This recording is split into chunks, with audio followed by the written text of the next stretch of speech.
Hey guys, what's up, and welcome back to Film Time. In the brave new world of the coronavirus, you may find yourself searching for something to watch in the safety of your own home. Netflix has plenty of classic films in its catalog, and in recent years, the streaming service has also produced some superb original films. From the animal rights satire Okoga, to the Oscar-winning Roma and Noah Baumbach's Marriage Story.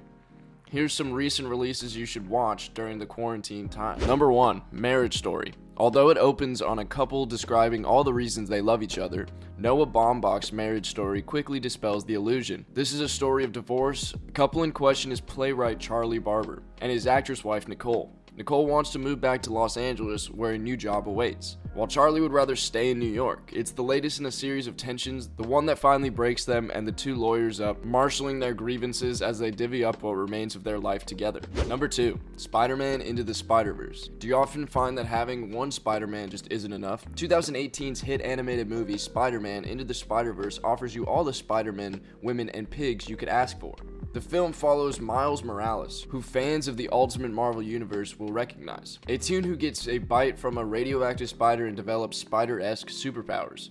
When Wilson Fisk uses an experimental machine to try and move between dimensions, Miles ends up meeting a weary old version of Peter Parker, who agrees to help Miles deal with the universe collision crisis. They also get some help from an assortment of alternate universe spider folks, including Gwen Stacy, anime-inspired Penny Parker, and hard-boiled gumshoe Spider-Man Neuer. Into the Spider-Verse is an adventurous, funny superhero movie, one that has no qualms about throwing weird stuff at the audience. Number 3. The Irishman. Martin Scorsese helped codify the gangster genre with films like Goodfellas and Casino, and now he's returning to the genre with The Irishman, a film that plays many of the same notes as earlier gangster stories, but in a minor key.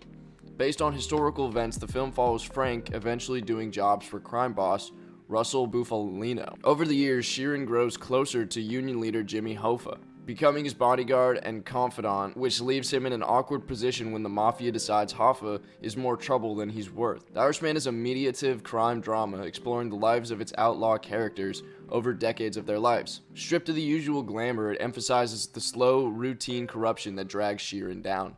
Number 4. Dolomite Is My Name. After a lengthy hiatus from the silver screen, Eddie Murphy returned in an unusual but triumphant fashion.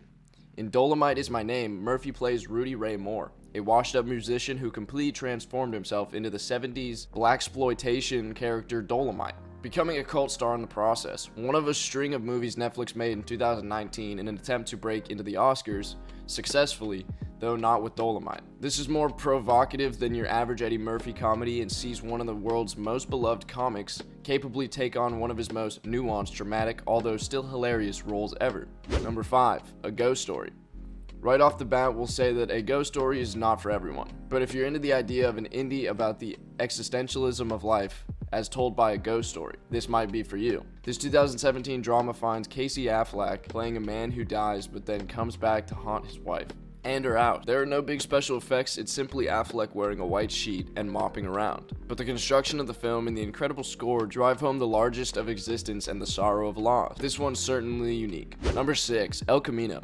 Breaking Bad might not have needed a sequel. The finale provided excellent closure, but it got a great one anyway. El Camino follows Jesse Pinkman, former disciple of meth kingpin Walter White, picking up where the show left him, speeding away from the compound where he'd been held prisoner, toward what then seemed an uncertain future.